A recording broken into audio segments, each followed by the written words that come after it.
Bueno, ay, me salió esa cosa. Ya. Estoy mirando aquí entre los participantes y hay varios que no han estado en las reuniones de matrimonios que estamos haciendo.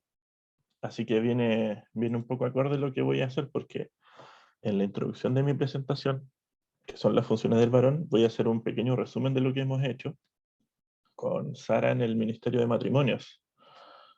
Eh, pero antes que todo me gustaría leerles la cita de Efesios 5, 22 al 27, que es la que nos va a dar la espina dorsal de esta clase.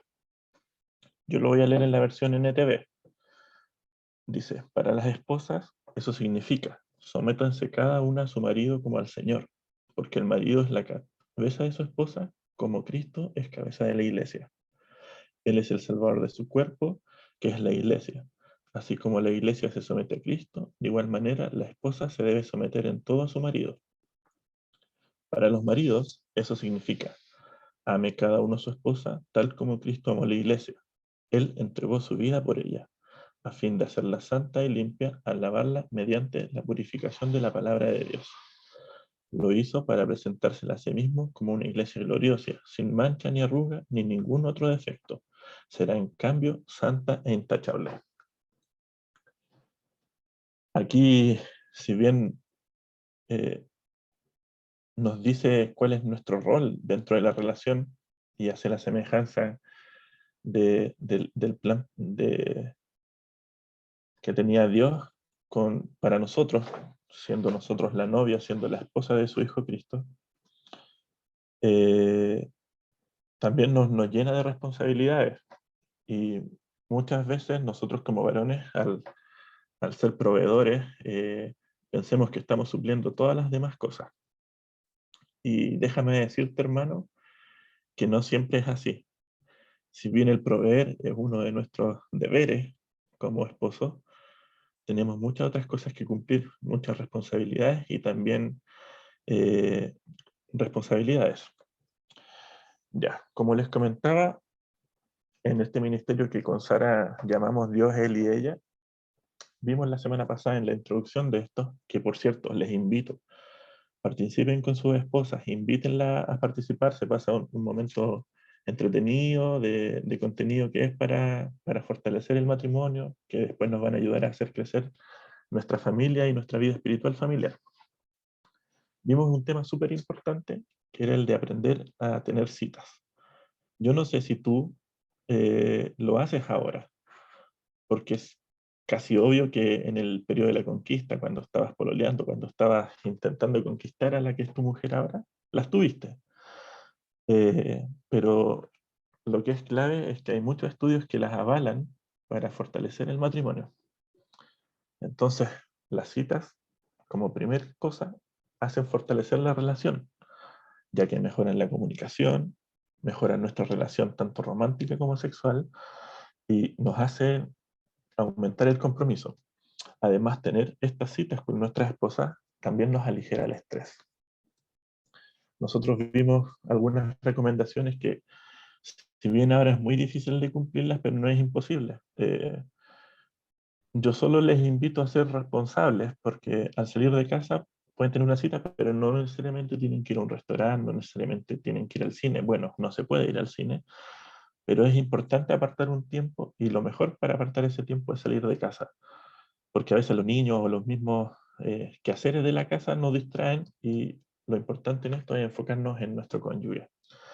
Y la segunda recomendación, que no es necesario gastar dinero, ni mucho ni poco, pero en el caso de que lo necesitaran invertir, si necesitaran usar dinero, que lo vean como una inversión y como no un gasto, porque esto es para fortalecer su relación y al fin y al cabo les va a beneficiar a ustedes. Entonces es una inversión, nunca es un gasto.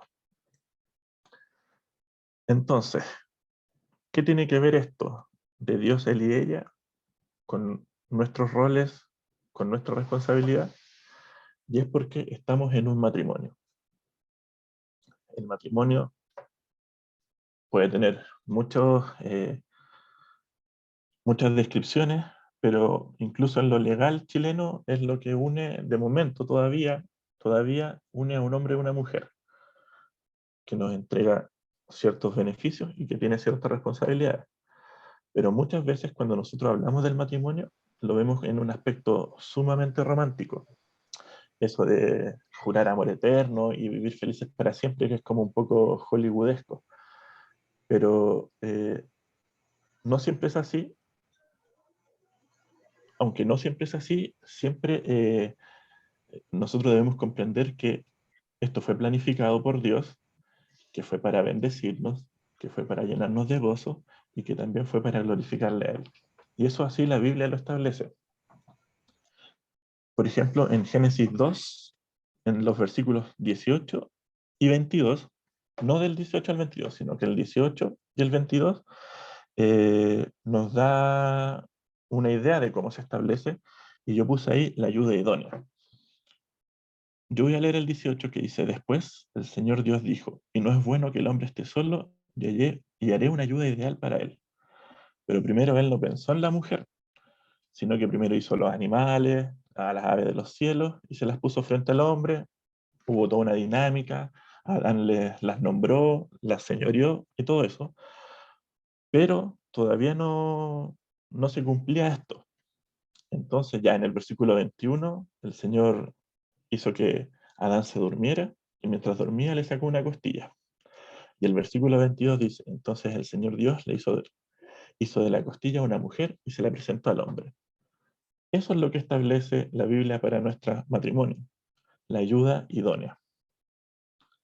Eh, ¿Y por qué es una ayuda idónea? Porque sumamos una nueva perspectiva a nuestra vida. Como bien dice el dicho, dos cabezas piensan mejor que una.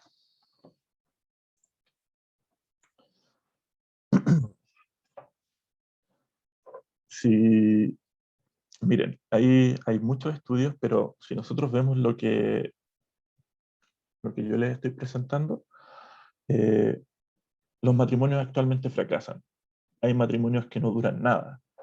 Y es tan fácil divorciarse que tiene casi que menos requisitos que cuando uno va a pedir una hora al civil para casarse. Entonces yo les voy a contar algunas estadísticas oficiales que son del año pasado de Estados Unidos.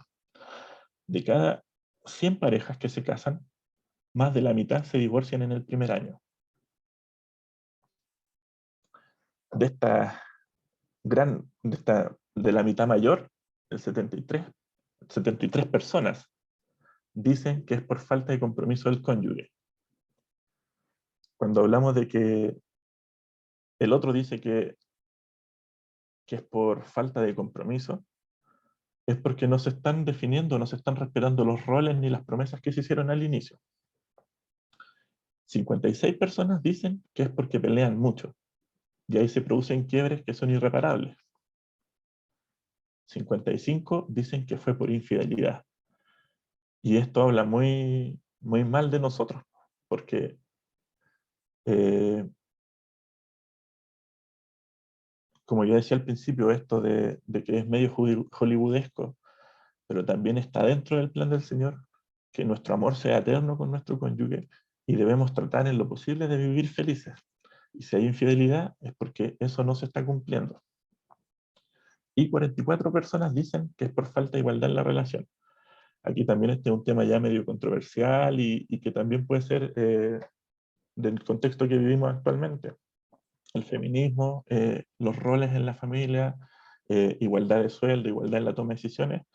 Muchas veces nosotros pecamos de esto y pensamos que al ser cabeza del matrimonio señoreamos a nuestra esposa, pero no es tan así. Nosotros le debemos respeto a nuestro cónyuge, y con esto nos evitaríamos muchos de estos problemas.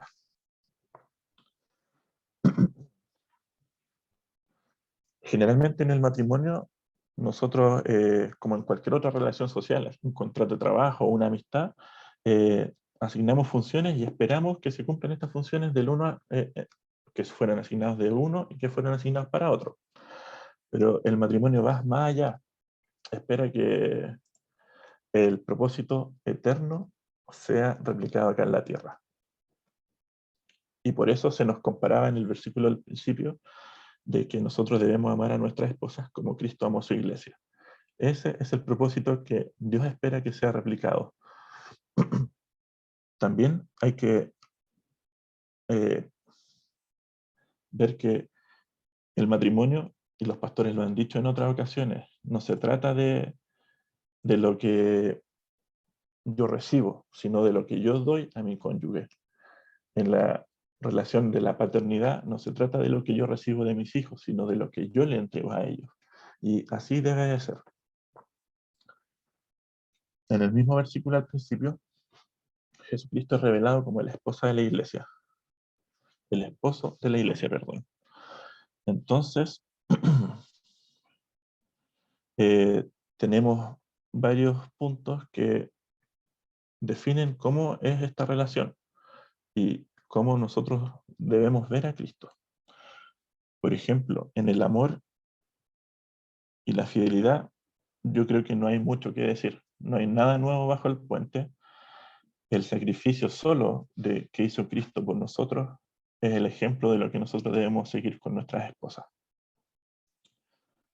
Amar hasta dar la vida por ellas y serles fieles, así como la iglesia debe ser con Cristo.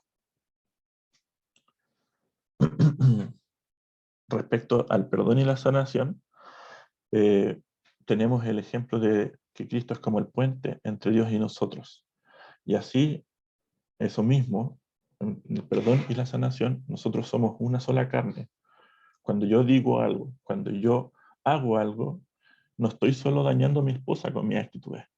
Al final del día, si yo creo de este propósito eterno, si yo soy consciente y confío en lo que el Señor tiene preparado para mi vida matrimonial, eh, con esta actitud, si yo le daño, yo también me daño, porque somos uno solo. Respecto a la oración,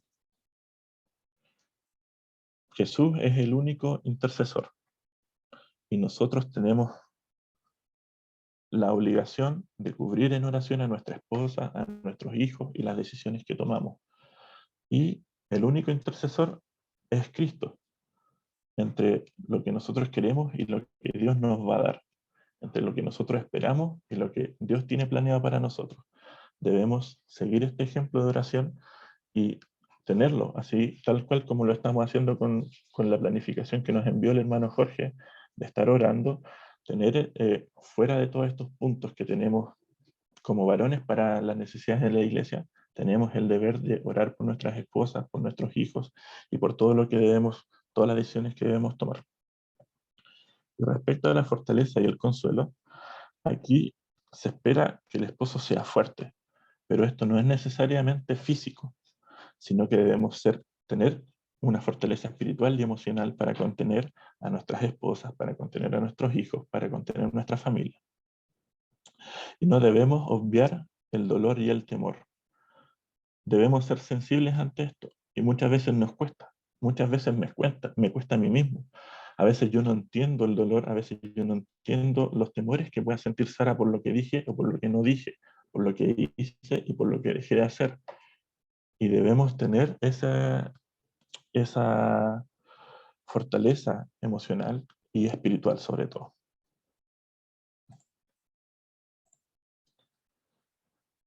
En 1 Corintios 13, chuta, ahí me equivoqué en la cita al parecer, deme un segundo. Sí, mire, es 1 Corintios 13 del 4 al 7, por si es que alguien está anotando. Y yo se los voy a leer.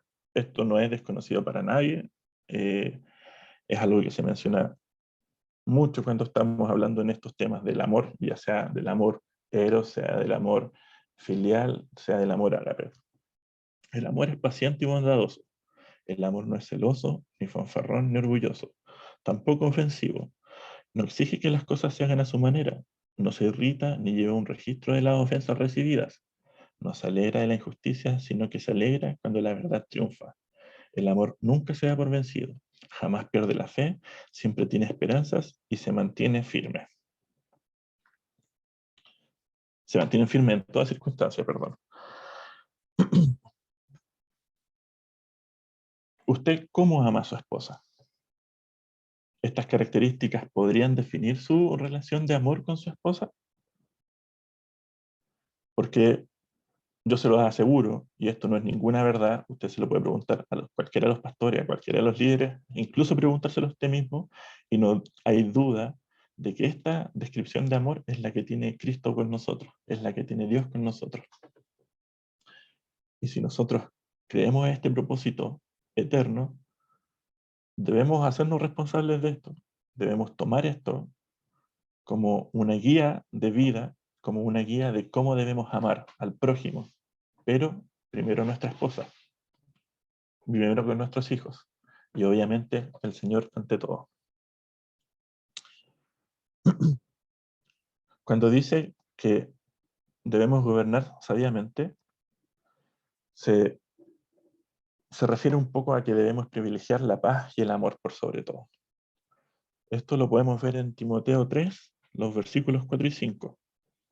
Dice, debe dirigir bien a su propia familia y que sus hijos lo respeten y lo obedezcan, pues si un hombre no puede dirigir su propia casa, ¿cómo podrá cuidar la iglesia de Dios? Aquí de repente uno siente el peso sobre los hombros, porque nosotros podemos creer que está todo bien, podemos creer que hacemos todo bien, pero nuestro testimonio o nuestros frutos son los que van a definir cómo estamos siendo. Y esto es una de las características del esposo, de la cabeza. O sea, debe dirigir bien a su propia familia, debe, eh, sus hijos deben respetarlo y obedecerlo, porque si no se pone en duda cómo nosotros podemos administrar los bienes que son del Señor. Eh, bueno, y respecto a la provisión, en 1 Timoteo 5:8 dice, aquellos que se niegan a cuidar de sus familiares, especialmente los de su propia casa, han negado la fe verdadera y son peor que los incrédulos. Como les decía al principio, no basta con ser proveedor, pero sí debemos proveer bien. Sí debemos ser responsables y debemos tener eh, la claridad de que no hacerlo nos cuestiona. Nos cuestiona y nos pone a un nivel peor que las personas incrédulas, que los que no creen. Y yo no quiero eso. Yo quiero que el Señor me reconozca como un siervo fiel, que el Señor me reconozca como un buen padre, que me reconozca como un buen esposo.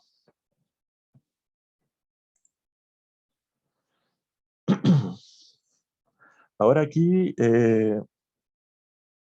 me gustaría entrar a un tema que es un poco controversial, porque aquí cumplimos nosotros un doble rol. O sea, en el versículo del principio, en la cita del principio, nos comparaba a ser cabeza de nuestra esposa como Cristo es cabeza de la iglesia. Y nosotros aquí tenemos como hombres, como varones, como cabezas de nuestra casa, tenemos un doble rol también, porque somos cabeza de nuestra esposa, pero Cristo es nuestra cabeza. O sea, cumplimos nuestro rol como varones, pero también debemos cumplir nuestro rol como la esposa de Cristo. Y aquí yo me puse a ver, pues, ¿qué son las cosas que yo espero de Sara para mí? Así siendo súper patú. ¿Qué espero yo de Sara como esposo? Entonces yo esperaría que ella me honrara. Yo esperaría que ella me ame. Aquí yo puse lo glorifica, pero es por un punto especial, no es porque yo no sea digno de gloria ni nada, sino que es para hacer el paralelo. Cómo la esposa, la iglesia, tiene su relación con Jesucristo. Y ahí viene donde lo glorifica. A mí también me gustaría que Sara fuera una agradecida de lo que yo hago y me recae sobre mí cuando cumplo el rol de esposa ante Cristo. Y el rol de esposa es porque soy iglesia y debo ser una persona agradecida, debe ser una persona que lo respeta. Y bueno, las tres de antes, que lo honra, que lo ama y que lo glorifica. ¿Por qué yo voy a que esto es controversial? Porque históricamente, al menos en la iglesia de Cristo, que es la raíz de la iglesia Isisa, yo vengo de otra Iglesia de Cristo en la Florida, y anteriormente estuve cuando era niño o adolescente en Iglesia de Cristo en Pudahuel, en Villa Comercio. Históricamente, y yo hablando con pastores, hablando incluso con el mismo pastor Juan Carlos, el pilar de la iglesia chilena han sido las mujeres. Y aquí vemos que estamos cojeando.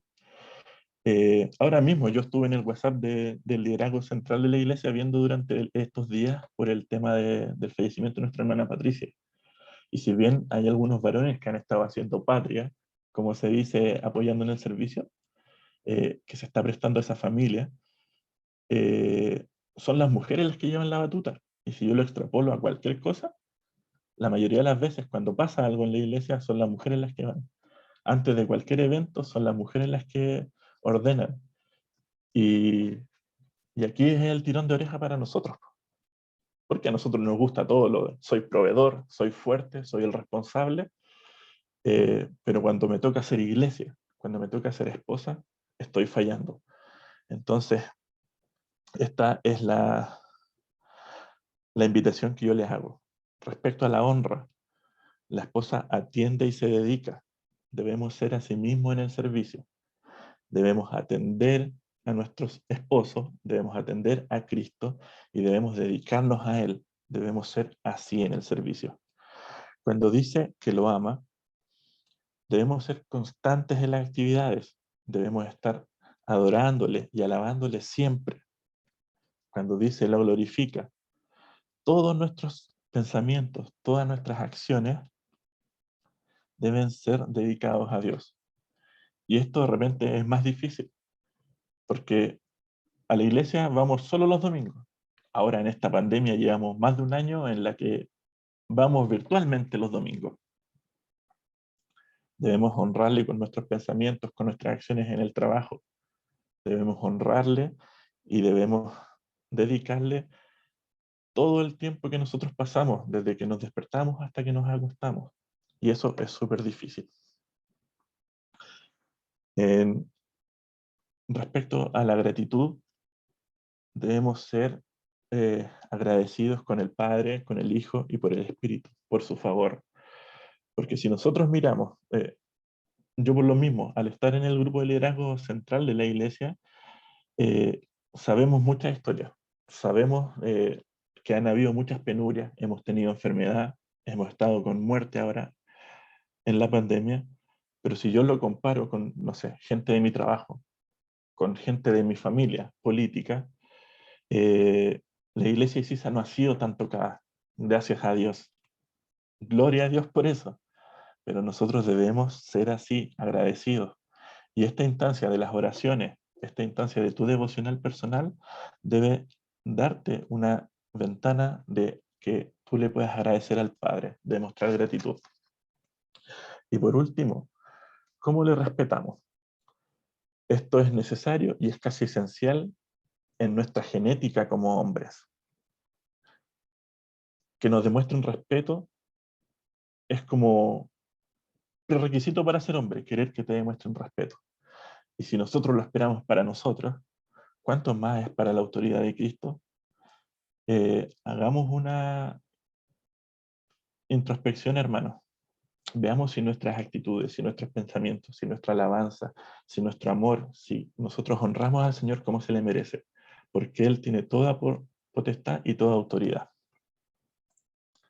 Entonces, hermanos, comprendiendo el diseño perfecto que tiene Dios en la relación entre Cristo y la iglesia, y nosotros lo entendemos y lo valoramos, entonces debemos valorar el diseño que tiene Dios para el esposo y la esposa. Eh, es una invitación a que si ustedes piensan que lo que yo dije no es un disparate respecto a la relación de la iglesia con Cristo, lo llevemos a nuestra vida matrimonial y a nuestra vida familiar. Y apliquemos estos mismos conceptos y que seamos también conscientes de lo que significa para nuestras esposas amarnos, respetarnos, obedecernos. Porque yo sé que para Sara no es fácil respetarme todo el tiempo, porque soy una persona que tiene un carácter súper malo, soy muy enojón, soy gruñón. eh, Cuando veo tele no me gusta y me molesten, entonces de repente si yo me pongo a pensar y cuando escribo estas cosas, digo, hoy que debe ser difícil para la Sara aguantarme. No sé si ustedes lo hacen, no sé si ustedes lo han vivido, pero yo no sé. Entonces, si puedo pensar un poquitito nomás en cómo es esto para Sara, tengo que extrapolarlo ahí, cómo Dios me ve a mí. Él me lava, me limpia y quiere que yo no tenga mancha y yo me equivoco y me equivoco. Él quiere que yo le honre, que me dedique para Él, para su gloria, y me ve cómo ando trastabillando, cómo se me olvidan las cosas, cómo se me olvida orar, cómo se me olvida mi vida devocional. Entonces, si nosotros comprendemos y valoramos el diseño de Dios para Cristo y la Iglesia, debemos valorar el diseño que tiene para nosotros como esposo y esposa. Esa es mi invitación. Mañana con Sara, por el tema del partido, va a ser a las 7 la reunión y les invitamos, les estamos esperando a todos. Por favor, conéctense. Es un buen tiempo y vamos a hablar de un tema súper importante que es las discusiones. Y las discusiones tienen una forma de ser tratadas. Y dentro del diseño perfecto del plan de Dios, tenemos una salida. Así que les invito a eso. Les agradezco por su tiempo. Muchas gracias. Jorge, no sé si alguien quiere hacer algún comentario, si tienen alguna duda y tomen el control nada más.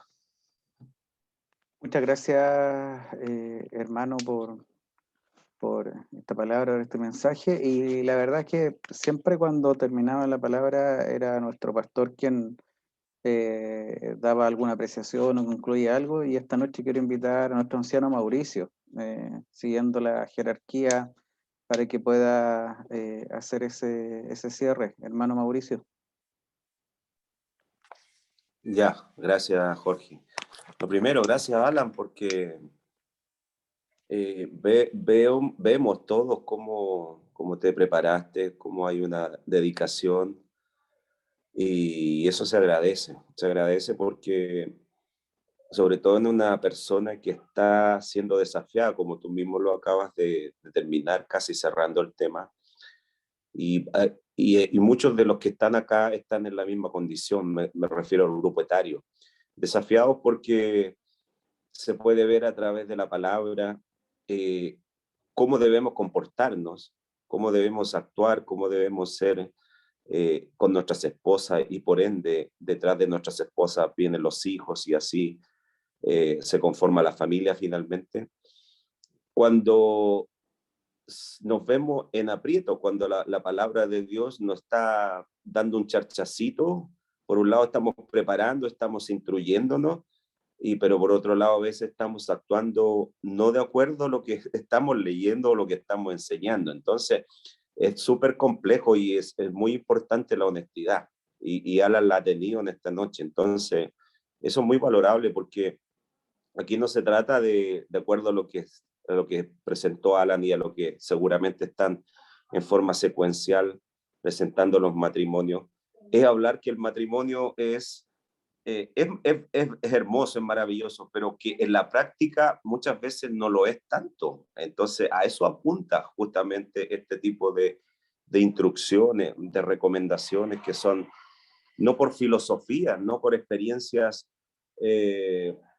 terrenales, sino que cómo Dios ve la forma correcta para poder desarrollar un matrimonio en las mejores condiciones posibles.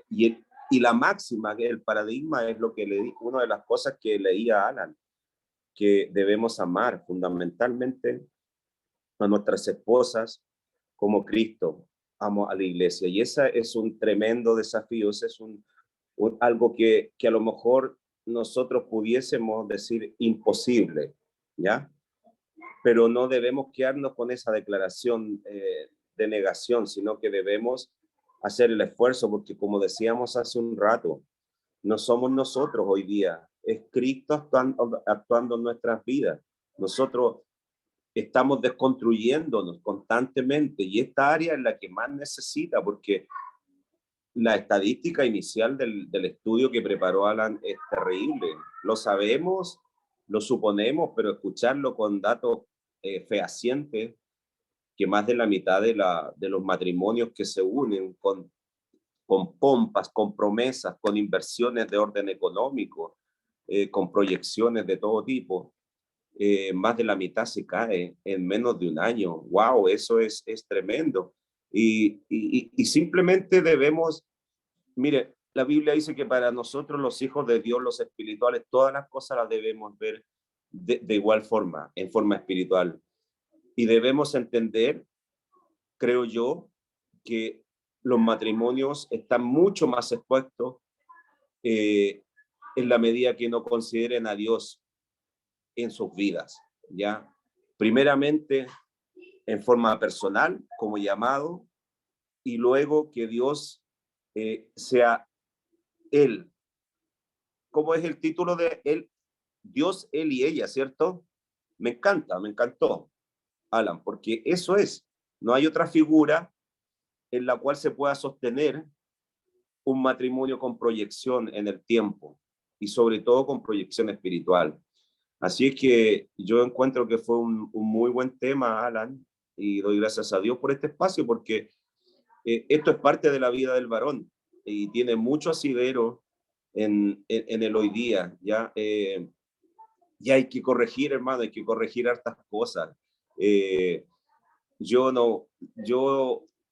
Mientras se desarrollaba el tema, yo decía, estaba sacando mi cuenta.